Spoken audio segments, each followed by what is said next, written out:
ബംഗളൂരുവിൽ ഈ ശ്രീകോവിൽ വാതിലെത്തിച്ച ദൃശ്യങ്ങളാണ് പുറത്തുവരുന്നത്. ശ്രീറാംപുര അയ്യപ്പ ക്ഷേത്രത്തിൽ പ്രദർശനത്തിന് വെക്കുകയാണ് ചെയ്തത്. ഉണ്ണികൃഷ്ണൻ പോറ്റിയും സഹായി രമേശ് റാവുവും ചേർന്നാണ് സ്വർണം പൂശിയ വാതിലെത്തിച്ചത്. അരുൺ പൂപ്പറമ്പയാണ് അതിന്റെ വിശദാംശങ്ങളുമായി ഇപ്പോൾ ചേരുന്നത്. അരുൺ, ഈ നിർണായക ദൃശ്യങ്ങളാണല്ലോ ഇപ്പോൾ പുറത്തുവരുന്നത്. അതോടെ എന്തൊക്കെ കാര്യങ്ങളിൽ വ്യക്തത വരുന്നുണ്ട്? വിവരങ്ങൾ കൂടി.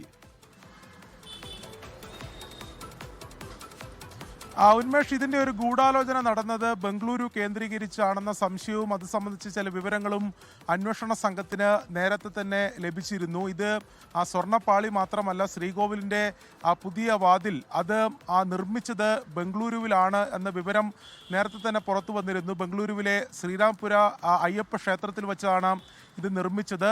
നിർമ്മിച്ചതിന് ശേഷം ഇത് സ്വർണം പൊതിയുന്നതിന് വേണ്ടി, സ്വർണം പൂശുന്നതിന് വേണ്ടി ചെന്നൈയിലേക്ക് കൊണ്ടുപോയി. ചെന്നൈയിൽ നിന്നാണ് സ്വർണം പൊതിഞ്ഞത്. അത് വീണ്ടും ബംഗളൂരുവിലേക്ക് തിരിച്ചു കൊണ്ടുവന്നു.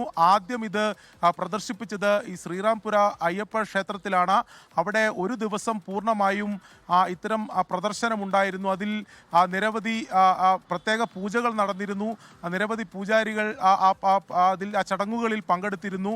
നിരവധി ഭക്തജനങ്ങൾ അതിൽ പങ്കെടുത്തിരുന്നു. അതിൽ വ്യവസായികൾ ഉൾപ്പെടെയുണ്ട്. അതിൽ ഈ കാണിക്ക സ്വീകരിച്ചിരുന്നു. വലിയ പണപ്പിരിവ് ബംഗളൂരു കേന്ദ്രീകരിച്ച് ഈ ശ്രീകോവിലിന്റെ വാതിൽ ഈ പ്രദർശിപ്പിച്ച ഘട്ടത്തിൽ നടന്നിട്ടുണ്ട് എന്ന വിവരങ്ങളും അന്വേഷണ സംഘത്തിന് ലഭിച്ചിട്ടുണ്ട്.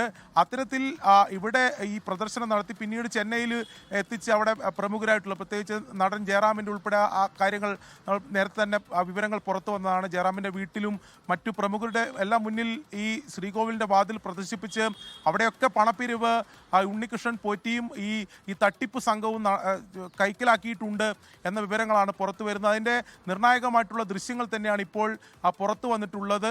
പ്രദർശിപ്പിച്ച ഘട്ടത്തിൽ ഇവിടെ കർണാടകയിലെ ഒരു പ്രാദേശിക ചാനൽ, പ്രാദേശിക മാധ്യമം പകർത്തിയിട്ടുള്ള, അന്ന് സംപ്രേഷണം ചെയ്തിട്ടുള്ള ദൃശ്യങ്ങളാണ് ഈ ഘട്ടത്തിൽ. അത് ഈ കേസിൽ തന്നെ നിർണായകമാകും എന്നാണ് നമ്മൾ മനസ്സിലാക്കുന്നത്.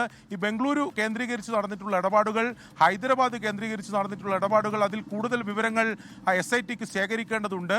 നിലവിലെ ഈ തിരുവനന്തപുരത്ത് ചോദ്യം ചെയ്യൽ പൂർത്തിയായതിനു ശേഷം അവിടുന്ന് കൂടുതൽ വിവരങ്ങൾ ശേഖരിച്ചതിന് ശേഷം ബംഗളൂരു, ഹൈദരാബാദ്, ചെന്നൈ ഉൾപ്പെടെയുള്ള സ്ഥലങ്ങൾ എത്തിച്ച് ഈ ഉണ്ണികൃഷ്ണൻ പോറ്റി എത്തിച്ച് വിശദമായിട്ടുള്ള ഈ തെളിവ് ശേഖരണം ഉണ്ടാകും എന്നതാണ് നമുക്ക് മനസ്സിലാക്കാൻ സാധിക്കുന്നത്. അത് സംബന്ധിച്ച ചില വിവരങ്ങൾ, അതായത് ഇവിടെ എത്തുന്ന ഇടങ്ങൾ സംബന്ധിച്ച ചില വിവരങ്ങൾ ഇവിടെ ക്ഷേത്രത്തിൽ ഉൾപ്പെടെ കൈമാറിയിട്ടുണ്ട് എന്ന വിവരം കൂടി ലഭിക്കുന്നുണ്ട്. ഉണ്ണികൃഷ്ണൻ പോറ്റിയുടെ വീട്ടിലും ഒരു പക്ഷേ ഈ ബംഗളൂരുവിലെ വീട്ടിൽ, ഈ ക്ഷേത്രത്തിന് തൊട്ട് സമീപം തന്നെയാണ്, ഏകദേശം ആ ക്ഷേത്രത്തിൽ നിന്ന് 300 മീറ്റർ അകലെയാണ് ഉണ്ണികൃഷ്ണൻ പോറ്റി ഈ ബംഗളൂരുവിൽ താമസിച്ചിരുന്ന അപ്പാർട്ട്മെന്റ് ഉള്ളത്. അവിടെ ഇപ്പോൾ ഉണ്ണികൃഷ്ണൻ പോറ്റിയുടെ മകൻ ഉണ്ട് എന്നതാണ് നമ്മൾ മനസ്സിലാക്കുന്നത്. അവിടെയും എത്തി തെളിവ് ശേഖരണം ഉണ്ടാകും. എന്തായാലും ഇതിൽ മറ്റ് സംസ്ഥാനങ്ങളിലും ബംഗളൂരു ഉൾപ്പെടെ മറ്റിടങ്ങളിലും ഏതായാലും ഇപ്പോൾ ആ ദൃശ്യങ്ങൾ കൂടി പുറത്തു വരികയാണ്. അരുൺ പൂപ്പറമ്പയാണ് വിവരങ്ങൾ നൽകിയത്.